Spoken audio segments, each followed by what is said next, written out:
поранешниот координатор на пратеничката група на СДСМ и поранешен председател на Собранието поднесува предлог и очекува координаторот на ВМРО да го подржи законското решение кое што тие како пратеничка група го предложиле.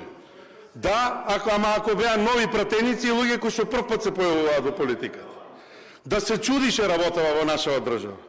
Опозицијата која што 7 години беше на власт, најголем дел од луѓето кои што седат лево министри во таа влада, сега предлагаат закони и даваат пак дури и подршка на левица за кратење на работно време на 7 часовно во држава.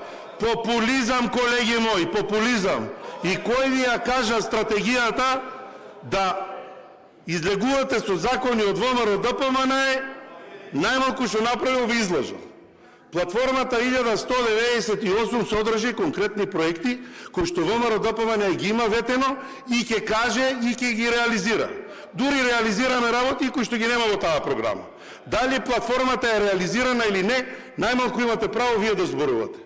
А за не повеќе од 3 месеци од сега ќе излеземе и ние со нашава платформа, ама и вие пред граѓаните. Тогаш ќе ги видите резултатите и од платформата и од работењето оваа година која што ВМРО ДПМН ја направи. Тогаш ќе ги пребројате и бројот на градоначалници и бројот на советници. Или заклучок сега на крајот, да не се секирате за платформата и оно што ВМРО го има ветено на граѓаните, ќе излеземе и ќе им кажеме што работиме и што не работите. Мислам дека како опозиција имате многу посериозни работи да се занимавате, отколку да поднесувате закони од платформата на ВМРО ДПМН. Ама без идејноста која што имавте овие 7 години, популизмот на кој што се возевте, побарај некој закон, пушти го, побарај некој закон, ве доведе таму кај што сте.